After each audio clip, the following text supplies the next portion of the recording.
Hello beautiful mommies, मी रुपाली तुमचं पुन्हा एकदा एका नवीन ब्लॉगमध्ये अगदी मनापासून स्वागत करत आहे.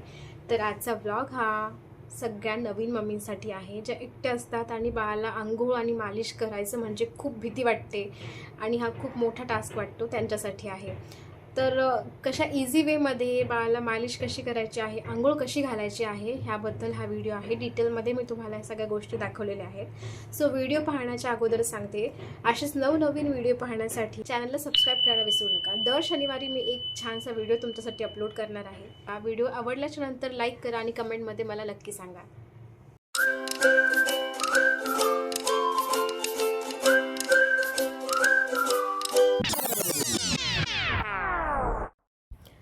तर सगळ्यात अगोदर बाळाला छान कम्फर्टेबल करायचं आहे तुमच्या खुशीमध्ये. इथे मी खोबऱ्याचं तेल घेतलेलं आहे, थोडंसं अगदी कोमट केलेलं आहे. थंडीचे दिवस आहेत त्यामुळे कोमटच तेल वापरायचं आहे. आणि त्यानंतर सगळ्यात आधी म्हटलं तर 1 चमचाभर तेल आपल्या टाळूवरती टाकायचं आहे बाळाच्या. आता बरेच जण टाळू मागत नाहीत, माझी काहीच हरकत नाही आहे, पण मी बाळाची टाळू मागते अगदी 5 मिनटासाठी आणि हलक्या हाताने म्हणजे एका बोटाने त्याची टाळू मागून घेत असते. अशा पद्धतीनं क्लिअरली तुम्हाला व्हिडिओमध्ये दिसत असेल, फक्त बोटाने तिच्या टाळूवरती तेल माखून घ्यायचं आहे.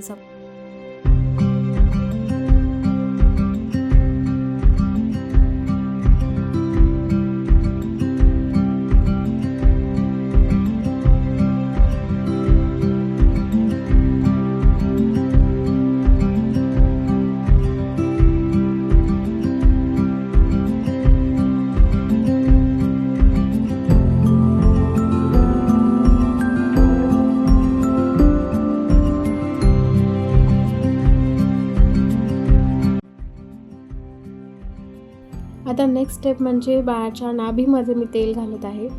फिंगरनीच टाकत आहे, फार काही मी त्याच्यामध्ये ओतत वगैरे नाही. आणि हलक्या हातानं सगळ्या गोष्टी करायच्या असतात बाळाच्या. काही जण नाकामध्ये आणि कानामध्ये पण तेल टाकतात, पण मी नाही टाकत. मला फार भीती वाटते त्या गोष्टीची. आणि काय की लहान बाळ आहे, कुठे काय इन्फेक्शन होईल नाही सांगू शकत आपण, त्यामुळे. त्यानंतर छातीपासून ते पोटापर्यंत हलक्या हाताने खालच्या दिशेने मसाज करायची आहे, जेणेकरून पोटातली गॅस पण निघून जातात.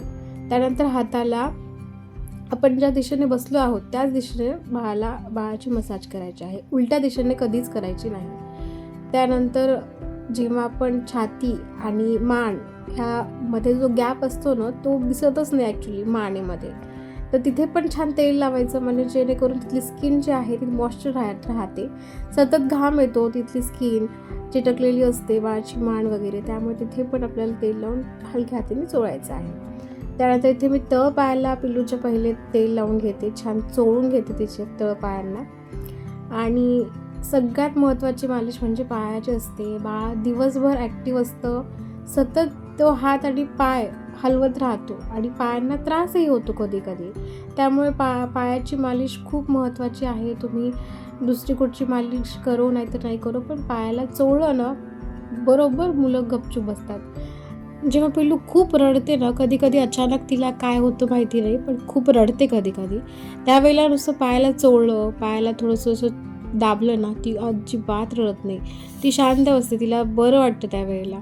सो याच्यावरूनच कळतं की बाळाची म्हणजे पायाला आराम देण्याची आणि मालिशची खूप गरज असते. त्यामुळे त्यानंतर समोरच्या साईडनं झाल्याच्या नंतर मी तिला दोन्ही पायाच्या मध्येच ठेवून पालथं टाकते, जेणेकरून मागच्या साईडची पण मला तिची मालिश करता येईल. ह्या सगळ्या गोष्टी करताना तुम्ही जितक्या मुलांशी गप्पा मारताय ना, तेवढंच त्यांना फ्री फील होतं.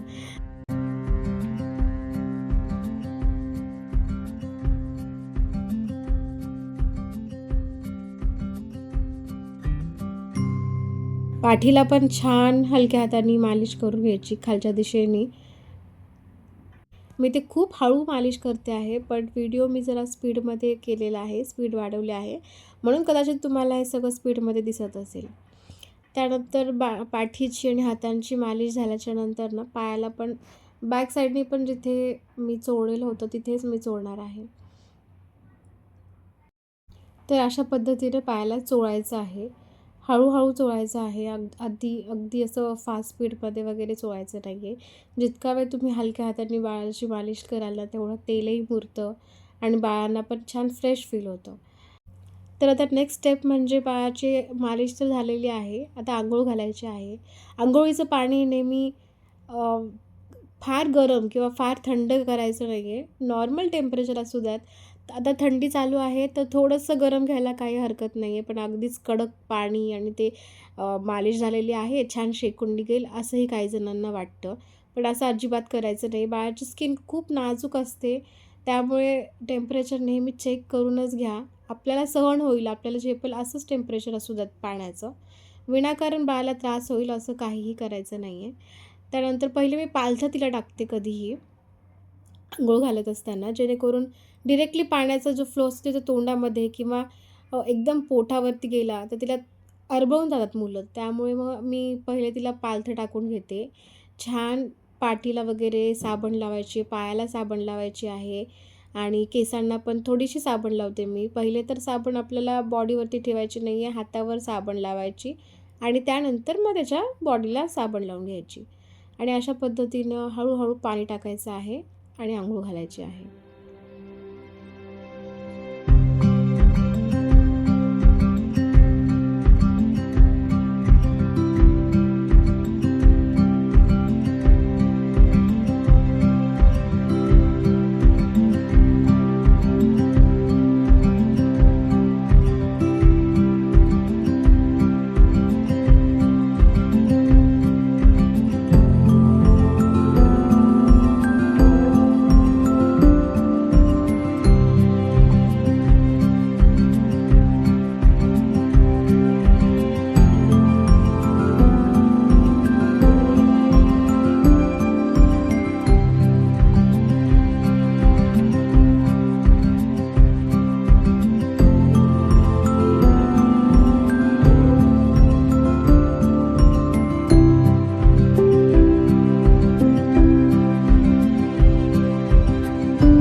तर अशा पद्धतीने आमची अंघोळ छान झालेली आहे आणि व्हिडिओ करण्यासाठी म्हणून मुद्दामून मी इथे बाल्कनीमध्ये तिला आज अंघोळ घातलेली आहे, का तर व्हिडिओ छान सुटसुटीत तुम्हालाही क्लिअरली पाहता येईल आणि मलाही छान तिला अंघोळ घालता येईल. चला, अंघोळ झाल्याच्यानंतर कानामध्ये फुकते मी, पाणी असेल तर ते निघून जातं म्हणून.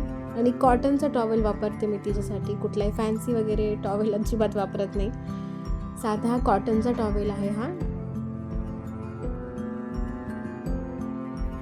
कॉटनच्या टॉवेलनी सगळं पुसून घ्यायचं आहे, काखेतले पाणी वगैरे, कानाच्या जवळचं पाणी, डोक्यावरचं पाणी सगळं कोरडं करून घ्यायचं आहे बाळाचं. त्यानंतर मी रोज तिला विक्स लावते. बेबी रब आहे, विक्स म्हणजे विक्स नाही आहे, बेबी रब मिळतं ते लावायचं आहे. तळ पायाला, छातीला, पाठीला आणि थोडंसं डोक्याला चोळायचं आहे.